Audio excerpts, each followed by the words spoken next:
Hey, what's going on, everybody? This is Adam Burke from BangTheBook.com, coming to you with a look at Game 211-212 here, the Boca Raton Bowl. It's the SMU Mustangs and the Florida Atlantic Owls. SMU a 3-point favorite, total of 70 in this game. We've been talking about this one all week on Bang the Book Radio. We'll be talking about all the bowl games on Bang the Book Radio. You can hear those segments right here on our Bang the Book YouTube page, or you can find us on Spreaker, Stitcher, Spotify, iTunes, iHeartRadio, Google Podcasts, wherever you stream and download your podcast content. Over at the website, we'll have handwritten bowl previews on all of the bowl games. I'm all the way through the end of 2019, so I'm starting to look at those New Year's Day bowl games to kick off 2020. We'll have all those bowl previews for you over at the website to go along with our regular coverage of the NFL, NHL, college basketball, NBA, all that good stuff that's going on right now in the sports betting world. All right, the Boca Raton Bowl, again, SMU -3, total 70 against FAU here. SMU, no distractions, not really anything to worry about for the Mustangs coming into this game. None of their NFL caliber skill players sitting out, at least as of now.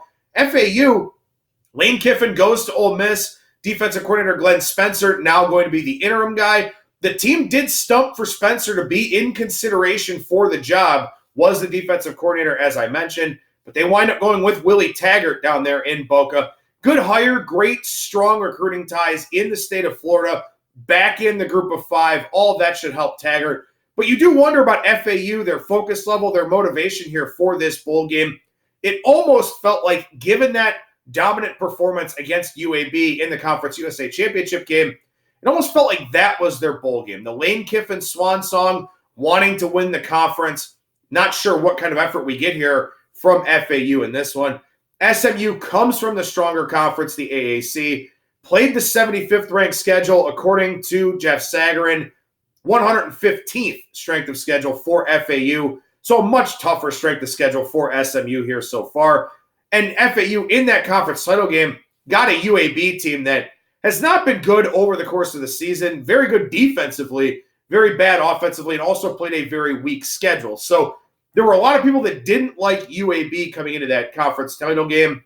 FAU showed you the reasons why in that one. You talk about a lot of different angles here during the bowl season, a lot of motivational stuff. Team motivation can be difficult to gauge at times. Individual motivation generally isn't. And for SMU, a lot of guys with NFL caliber talent, possible NFL futures there. Some of them will be leaving here after this season. Some of them will leave after next season. But guys like Buechele, Prochet, Roberson, Jones, all these offensive pieces do have something of an NFL future. Buechele would obviously be a backup quarterback at the next level, but Prochet, a great possession receiver, Roberson, a home run guy, Jones, a solid running back. On the FAU side, you've got Miko Dotson, who's going to be a first or second round pick as a defensive back.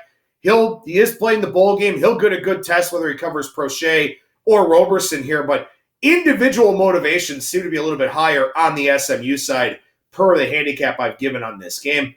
FAU is at home. Now, on one hand, it's a good thing. You can factor in a home field advantage. On the other hand, it just feels like another home game.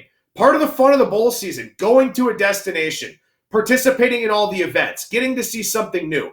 FAU doesn't get that here by staying home in Boca. SMU, on the other hand, they get to go over to the Gulf Coast of Florida, check some things out, have some fun, go somewhere different. Certainly seems like something that would be a pretty favorable situation for them. My line on this game is SMU -4.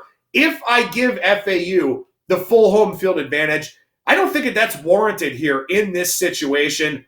It just feels like another home game. There's a ticket allotment for the visiting team. Not as much fanfare. I think the situation favors SMU here quite a bit.